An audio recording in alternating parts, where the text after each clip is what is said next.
एक समय की बात है। राजाओं और योद्धाओं के देश में एकलव्य नाम का एक युवा लड़का रहता था।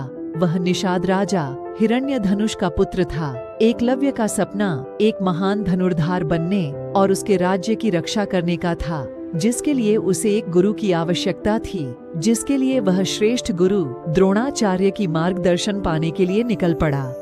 एकलव्य गुरु द्रोणाचार्य के आश्रम पर पहुंचा, जहां दूर दूर से राजकुमार और श्रेष्ठ लोग युद्ध की कला सीखने आते थे। मोड़ी हुई हाथों से एकलव्य महान गुरु के पास गया और अपनी इच्छा व्यक्त की। गुरु ने उससे अपना परिचय पूछा। जब उन्हें निषाद समुदाय का होने का पता चला तो उन्होंने खेदपूर्वक उत्तर दिया, मैं केवल राजकुमारों को ही अपने शिष्य बनाता हूँ, मैं तुम्हें अपना शिष्य नहीं बना सकता। निराश लेकिन अटल एकलव्य अपना सपना पूरा करने का संकल्प किया। वह स्वयं एक प्रतिष्ठित धनुर्धार बनने का निर्णय लिया।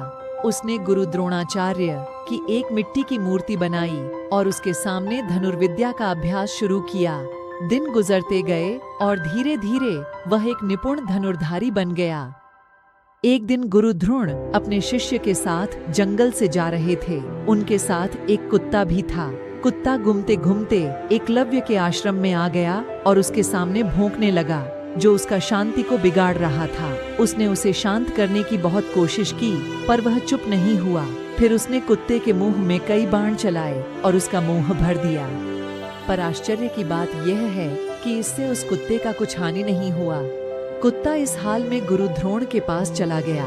गुरु द्रोण ने उसे इस हाल में देखकर चौंक गए और ऐसे अद्भुत धनुर्धार को देखने के लिए उत्सुक हो गए। उन्होंने अपने शिष्यों के साथ उस कुत्ते के पीछे एकलव्य के पास पहुँचे और उससे पूछा, तुम कौन हो सूरवीर, और तुमने यह विद्या कहाँ से सीखा?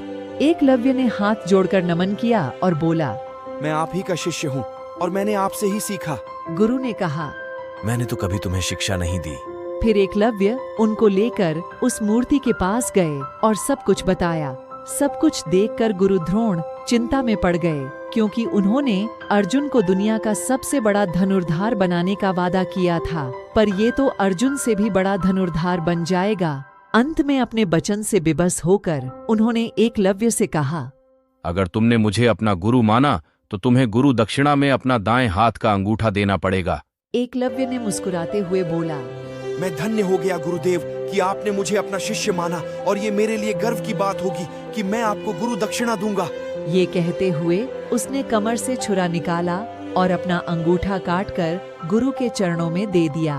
गुरु ने उसे आशीर्वाद दिया और कहा, जब जब गुरु शिष्य की बात चलेगी, तुम्हारा नाम हमेशा लिया जाएगा। और इस तरह एकलव्य की कहानी हमें यह सिखाती है कि हमें अपने सपनों को पूरा करने में समर्पण, दृढ़ता और आत्मविश्वास बहुत जरूरी है। दृढ़ इरादे और स्थिरता के साथ हम किसी भी बाधा को पार कर सकते हैं और सभी पर सफलता हासिल कर सकते हैं। ऐसी और अच्छी कहानी सुनने के लिए हमारे चैनल को लाइक, शेयर और सब्सक्राइब करें।